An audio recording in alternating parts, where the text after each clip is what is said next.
এই পৃথিবীতে যাকে আমি যত বেশি মহব্বত করি, যত বেশি ভালোবাসি, আমি আল্লাহ তারে তত বেশি পরীক্ষায় ফেলে দিই। সুবহানাল্লাহ। এজন্য পরীক্ষা আসলেই আমরা যখন পরীক্ষার মুখোমুখি হব, আমরা যেন ফ্রাস্ট্রেট হয়ে না যাই, আমরা যেন হতাশ হয়ে না যাই। আমরা মনে করি সত্য কথা বললে, সত্যের পথে চললে খালি বিপদ আর বিপদ। প্রিয় ভাই, সবচাইতে বেশি নির্যাতিত হয়েছেন এই পৃথিবীতে আল্লাহর দিনের জন্য আল্লাহর নবীগণ। আল্লাহর নবীদের পবিত্র শরীর থেকে রক্ত ঝরে এই জমিনটা সিক্ত হয়েছে। তাদের আল্লাহর দিনের জন্য আল্লাহর নবীগণ সবচাইতে বেশি অত্যাচারিত হয়েছেন।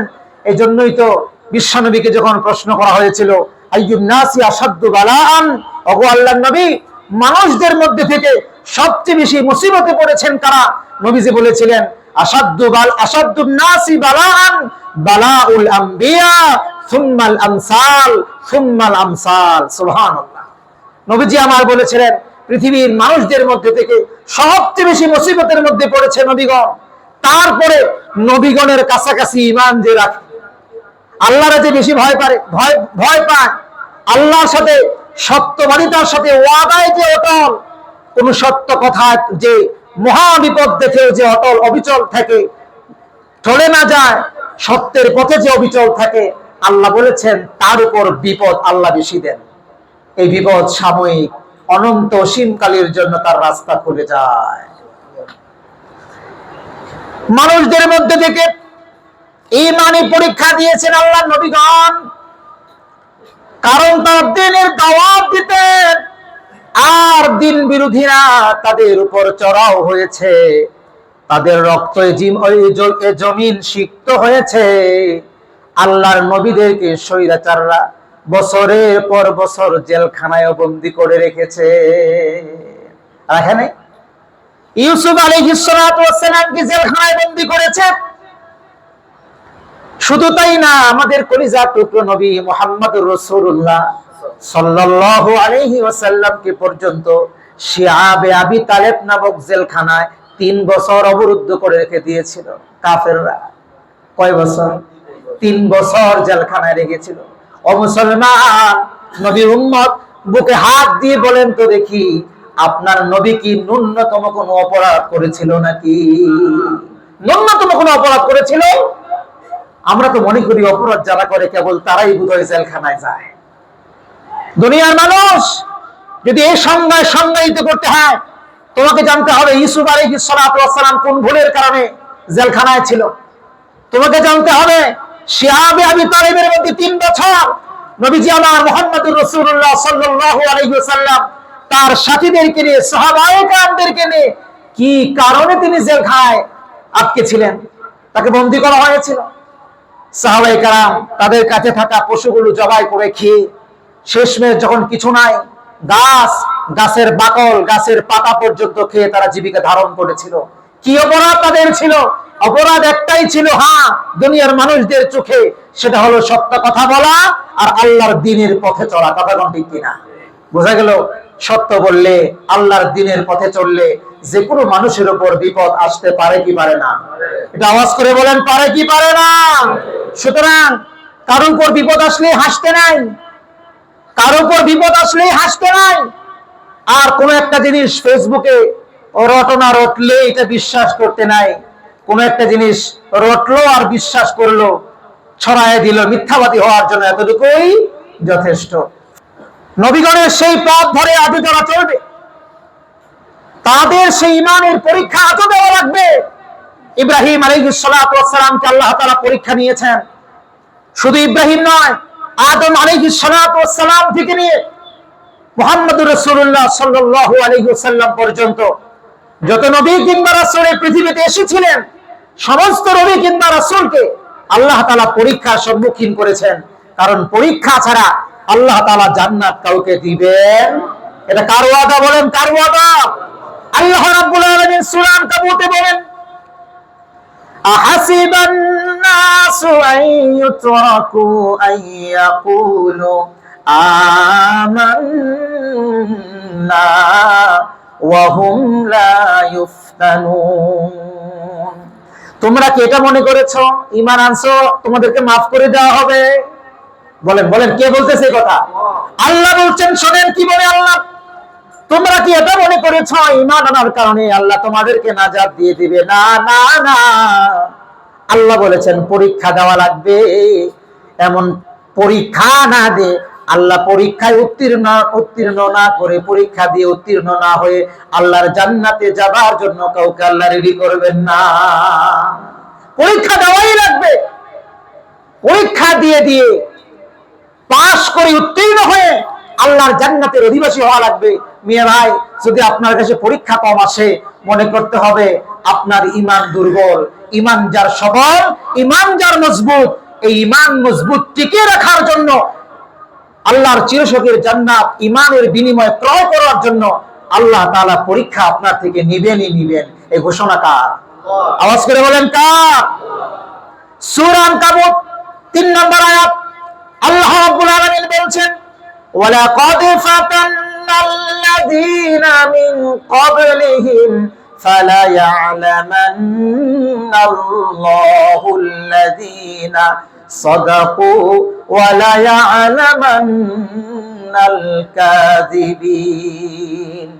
আল্লাহ রাব্বুল আলামিন বলছেন, ও দুনিয়ার মানুষ শোনো, অবশ্যই তোমাদেরকে পরীক্ষা দেওয়া লাগবে, কারণ তোমাদের পূর্ববর্তীরা ঈমানের পরীক্ষা দিয়েছেন। ঈমানের দাবিতে কারা সত্যবাদী আর কারা মিথ্যাবাদী, এটা আল্লাহ পরীক্ষার মাধ্যমে তোমাদেরকে নির্ধারণ করবে। কে সত্যবাদী আর কে মিথ্যাবাদী, এটা আল্লাহ তোমাদের থেকে পরীক্ষা নেবেন। পরীক্ষা নেওয়ার পর পরীক্ষায় যারা উত্তীর্ণ হবে, মৌখিক ভাবে বললে হবে না, অন্তর দিয়ে কে আল্লাহকে ভালোবাসে, আল্লাহর পথে চলার জন্য জান মাল উৎসর্গ করে, এটা আল্লাহ পরীক্ষা করে দেখবেন। পরীক্ষা করার পরে যদি আপনি আর আমি পরীক্ষায় পাশ করতে পারি, রব বলেছেন পূর্ববর্তীরা পাশ করে জান্নাতে গেছে, তোমাদেরকেও পাশ করে জান্নাতে যাওয়া লাগবে, বাইরে কোনো সুযোগ নাই। সাইয়েদনা ইব্রাহিম আলাইহিস সালাতু ওয়াস সালামকে আল্লাহ পাক নানা সময়ে নানা ভাবে পরীক্ষা করে দিয়েছিলেন। আল্লাহ রাব্বুল আলামিন কোরআনুল কারীমের 2 নম্বর সূরা সূরাতুল বাকারা 124 নম্বর আয়াতের মধ্যে একটা পরীক্ষার কথা বললেন। ওয়াইয বিতালা ইব্রাহিমা রাব্বুহু বিকালিমাতিন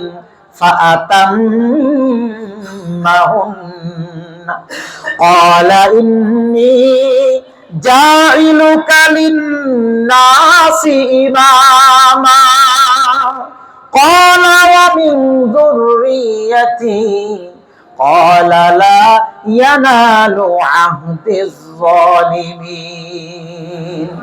আল্লাহ রাব্বুল আলামিন বলেন, স্মরণ করো নবী সেই দিনের কথা যখন ইব্রাহিমকে আমি কয়েকটি বিষয় নিয়ে পরীক্ষা করেছিলাম।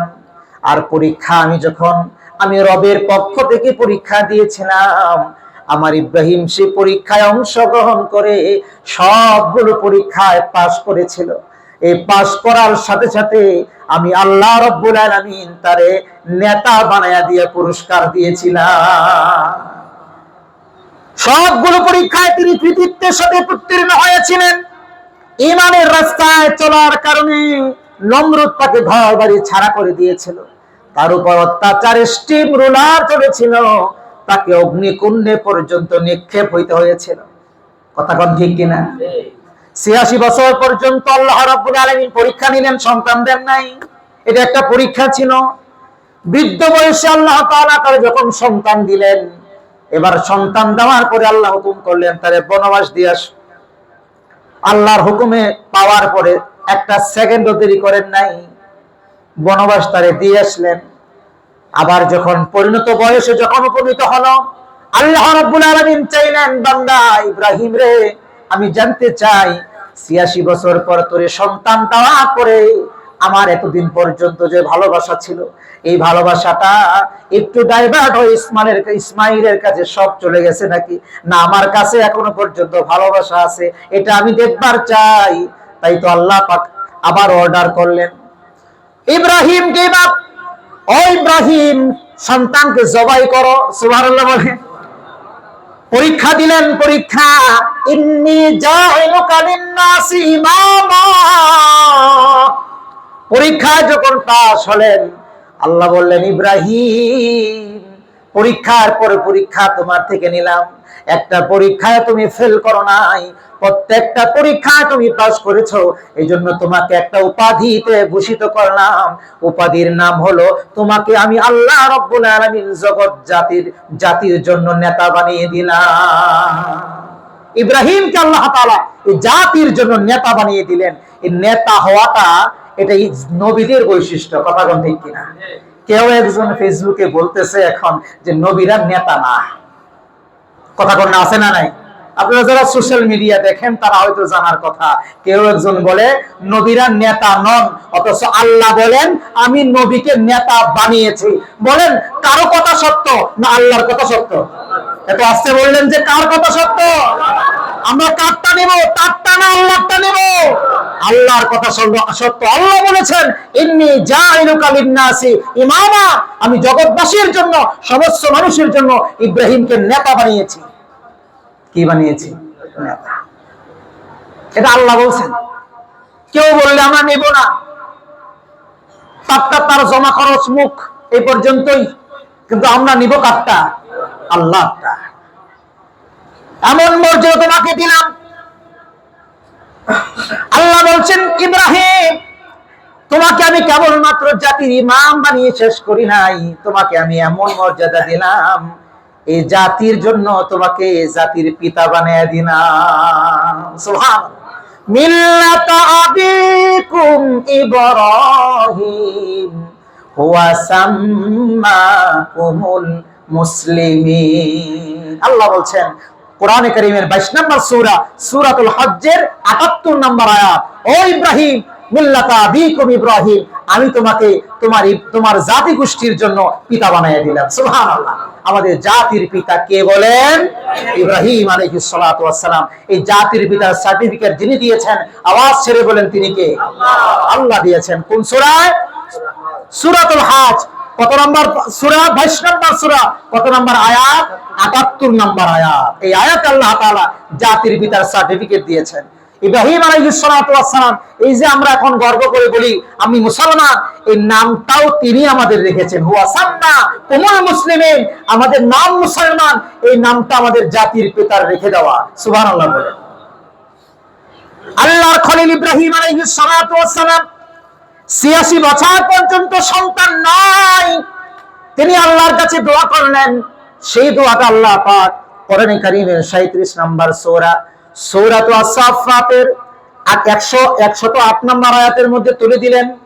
আল্লাহ বলছেন, রব্বি হাবলি মিনাস সলিহিন। ইব্রাহিম আলাইহিস সালাতু ওয়াস সালাম আল্লাহর কাছে দোয়া করে, আল্লাহ, একটা নেক সৎকর্মশীল নেককার সন্তান তুমি আমারে দান করো। আমার নবুয়তের ওয়ারিস দরকার, আমি কারে ওয়ারিস বানায় রেখে যাব? ওগো আল্লাহ, একটা নেককার সৎকর্মশীল সন্তান তুমি আমারে দান করো। আল্লাহ বলে, আমার খলিল চাইল নেককার একটা সন্তান, আমি নেককারও দিলাম, সৎকর্মশীলও দিলাম, সাথে সাথে ধৈর্য আর সহিষ্ণু করে একটা সন্তান আমি দান করলাম। আল্লাহ বলেন, ফাবাশশারনাহু বিগুলামিন হালিম। ইব্রাহিম আমার কাছে চাইল একটা নেককার সন্তান, সৎ কর্মশীল সন্তান। আমি নেককার, সৎ কর্মশীলতার সাথে সাথে ধৈর্য সহিষ্ণু একটা সন্তানের সুসংবাদ ইব্রাহিমকে আমি দান করলাম। কত বছর বয়সে? 86 বছর বয়সে। সুবহানাল্লাহ। মুসলমানেরা শোনেন, 86 বছর বয়সেও যিনি সন্তান দিতে পারেন তিনি কে? এই জন্য সন্তান চাইতে হবে কার কাছে? আর একটু জোরে করে বলেন। এদিক সেদিক চাওয়া যাবে নাকি? একমাত্র আল্লাহই দেওয়ার মালিক, এই জন্য চাইতে হবেও আল্লাহর কাছে। পরীক্ষার পর পরীক্ষা, সন্তান জন্মগ্রহণ করার পর শ্রী হাজেরা এবং নবজাতক ইসমাঈল আলাইহিস সালাতু ওয়াস সালামকে নিয়ে মক্কা নির্বাসনের আল্লাহ অর্ডার পেলেন। ইব্রাহিম আলাইহিস সালাতু ওয়াস সালাম কালক্ষেপণ না করে মক্কায় তাদেরকে আল্লাহর অর্ডার মোতাবেক নির্বাসন দিয়ে আসলেন। পানিহীন, তরলতাহীন, জনমানবহীন একটা উপত্যকা, যেখানে কোনো মানুষ ছিল না, কোনো ফল ফলাদি ছিল না, কোনো ঘর বাড়ি ছিল না, এমন একটা জায়গার মধ্যে তাদেরকে রেখে যখন আসলেন, পরীক্ষা চলছে। তারপরে ইসমাঈল আলাইহিস সালাতু ওয়াস সালাম সেখান থেকে আবার বড় হয়ে বাড়িতে যখন আসলেন, বাবার কাছে আবার আল্লাহ ফিরিয়ে দিলেন। তাফসীরের কিতাবে আসছে 7 বছর 8 বছর কিংবা 12-14 বছর যখন হলো, বাবার আঙ্গুল ধরে ধরে হাঁটতে পারে, বাবার কাজের নানান কাজের সহযোগিতা করতে পারে, এমন একটা বয়সে যখন পরিণত হলো, আল্লাহ রাব্বুল আলামিন বললেন, আবার স্বপ্নে দেখালেন, পরীক্ষা নেওয়া শুরু করলেন। সেই পরীক্ষা হলো, তিনি স্বপ্নে দেখলেন তার কলিজার টুকরো ইসমাঈলকে তিনি জবাই করতেছেন। আল্লাহ পাক সেই ঘটনা পবিত্র কোরআনের মধ্যে, পবিত্র কোরআনের 37 নম্বর সূরা সূরাতুস সাফফাতের 102 নম্বর আয়াতের মধ্যে তুলে ধরলেন। ফালাম্মা বালাগা মা'আহুস সা'য়া ক্বালা ইয়া বুনাইয়া ইন্নী আরা ফিল মানাম আন্নী আযবাহুক ফানজুর মাযা তারা। ইব্রাহিম আলাইহিস সালাতু ওয়াস সালাম কলিজার টুকরা সন্তানকে বললেন, ওগো আমার সন্তান, আল্লাহ তাআলা আমাকে স্বপ্নে দেখাইছেন। কি দেখাইছেন? তোমার আমি জবাই করতেছি। চিন্তা করেন, বাবা এত বছর পরে পাওয়া, আল্লাহর কাছে কেঁদে কুঁদে পাওয়া সন্তান, ওই সন্তানের কাছে বলতেছে, ও সন্তান, আল্লাহর পক্ষ থেকে নির্দেশ পেয়েছি, তোমার আমি জবাই করব, জবাই করতেছি। ফানজুর মাযা তারা, ও সন্তান, এই যে স্বপ্ন আমি দেখলাম, এই স্বপ্ন সম্পর্কে তোমার বক্তব্য কি, তুমি বলো। এবার হযরত ইসমাঈল আলাইহিস সালাতু ওয়াস সালাম ছোট মানুষ, নবীর ঘরের নবী, কথা কন না ঠিক কিনা? নবীর ঘর থেকে ভবিষ্যৎ নবী, নবীর জবাবটাও নবীর মতোই হয়, যদিও বয়সে ছোট, কিন্তু জবাবটা বড় পরিপক্ক। আল্লাহ তাআলা তার জবান দিয়ে বের করলেন, কি শুনেন? ইসমাঈল বলে, ক্বালা ইয়া আবাতি আল মা তু'মার সাতাজিদুনি ইনশাআল্লাহু মিনাস সাবিরিন। ওগো আমার পিতা, আপনি তো নবী, আপনি আল্লাহর পক্ষ থেকে যে বিষয়ে আদিষ্টিত হয়েছেন, আপনি নির্ভয়ে আল্লাহর আদেশ আপনি পালন করতে পারেন। সুবহানাল্লাহ। নিঃসন্দেহে আপনি আপনার কলিজার টুকরা সন্তান ইসমাঈলকে আপনি জবাই করতে পারেন। বাবা, আপনি দুনিয়াতে অনেক ধৈর্যশীল সাক্ষাৎ পেয়ে থাকবেন। বাবা গো, আপনি আপনার কলিজা টুকরা সন্তানকেও এই ব্যাপারে ধৈর্যশীলদের কাতারে পেয়ে যাবেন। সুবহানাল্লাহ। চিন্তা করতে পারেন, তাফসীর তাবারী এবং তাফসীর ইবনে কাসীর এসে ইসমাঈল আলাইহিস সালাতু ওয়াস সালামকে নিয়ে যখন মিনার দিকে যাচ্ছিলেন, তিনি যাওয়ার পর ইসমাঈল আলাইহিস সালাতু ওয়াস সালাম বাবাকে বলছিলেন, বাবা, আপনি আমাকে জবাই করার সময় হাত পা করে সুন্দর করে বেঁধে নিয়েন। তাফসীরে তাবারীর বক্তব্য, তাফসীর ইবনে কাসীরের বক্তব্য, আপনি আমার হাত পা গুলো সুন্দর করে বেঁধে নিয়েন। ও বাবা, মৃত্যু যন্ত্রণা বড় কঠিন, যন্ত্রণার কারণে যদি আমি ছটফট করি, হাত পা নড়াচড়া করতে গিয়ে যদি আপনার হাত পায়ে লেগে যায়, বেয়াদবি হয়ে যায়। বাবা, আল্লাহ যদি আমাকে জিজ্ঞেস করে, তুমি তোমার নবী বাবার হাতে পায়ে তোমার হাত পা লেগেছে, এই বেয়াদবি তুমি করার সাহস কোথায় পেলে, কি জবাব আমি আল্লাহর কাছে দিব? কোন মুহূর্তে কি চিন্তা করতেছেন? চিন্তা করতে পারতেছেন আপনি? আল্লাহু আকবার, আল্লাহু আকবার। তাফসীরে তাবারী, তাফসীর ইবনে কাসীরের মধ্যে আসছে, ও বাবা, আমাকে উপর করে শুইয়ে দিবেন যেন চেহারা আপনি না দেখতে পান। বাবা গো, চেহারা যদি আপনি জবাইয়ের সময় দেখতেন, আমার সন্তান, আমি আপনার 86 বছর পর আমি আসছি, এই চেহারা দেখার পরে আপনার মায় লেগে যেতে পারে, আল্লাহর আদেশ পালন করতে আপনার একটু বিলম্ব হতে পারে। ও বাবা, একটু দেরি হয়ে যেতে পারে, আল্লাহর আদেশ পালন করতে যেন কাল কেবল আপনার দেরি না হয়, একটু বিলম্ব যেন না হয়। ও বাবা, আমাকে উপর করে শুইয়ে দিয়ে আপনি জবাই কইরেন, যেন আল্লাহর হুকুম পালনে আপনার বিঘ্নতা হানা হয়। আর জবাই করার পর আমার যে রক্ত মাখা জামা হবে, বাবা এই রক্ত মাখা জামাটা আমার মা হাজেরার কাছে নিয়ে দিয়েন। মা যখন জানতে পারবে আসল ঘটনা, জানার পরে যখন জানবে আমি নাই দুনিয়ায়, আল্লাহর হুকুমে আমাকে জবাই করে দেওয়া হয়েছে, মায়ের মন বড় ছটফট করবে। আল্লাহর হুকুমের সামনে হয়তো আমার মা নতি স্বীকার করবে, কিন্তু মায়ের মন তো ছটফট করবে। আমার মা এই কাপড়টা বুকে জড়াইয়া হয়তো আমাকে পাওয়ার মতো একটু সান্ত্বনা সে নিতে পারবে। আল্লাহ আল্লাহ। বাবা ইব্রাহিম আলাইহিস সালাতু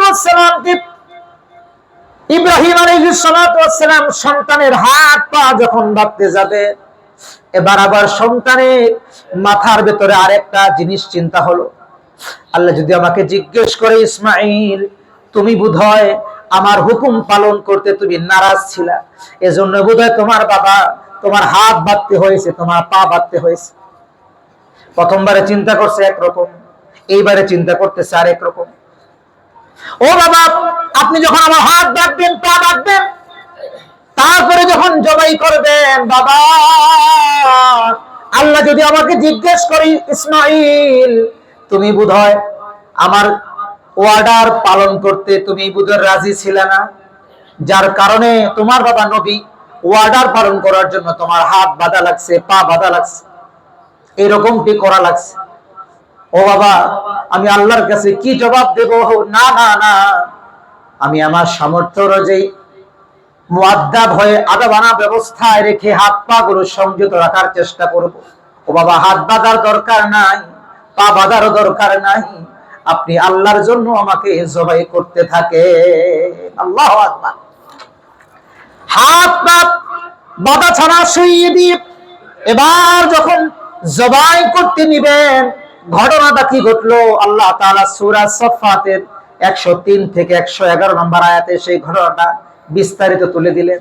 আল্লাহ পাক বললেন ফালাম্মা আসলামা ওয়া তাল্লাহু লিল জাবিন ওয়া নাদাইনাহু আইয়া ইব্রাহিম قد صدقت الرؤيا إنا كذلك نجزي المحسنين। আল্লাহ পাক বললেন আমার খলিল ইব্রাহিম যখন আমার নির্দেশকে পালন করবার জন্য তার ছেলেকে উপর করে শুইয়ে দিয়ে ছুরি চালাতে যাবে, তখন আমি আমার খলিলকে ডাক দিলাম, ওয়ানাদাইনাহু আইয়া ইব্রাহিম কদ সাদ্দাকাতার রুইয়া। ওগো আমার খলিল ইব্রাহিম, তুমি যা স্বপ্নে দেখেছো আমাকে খুশি করবার জন্য তুমি তা পালন করে ফেলেছো।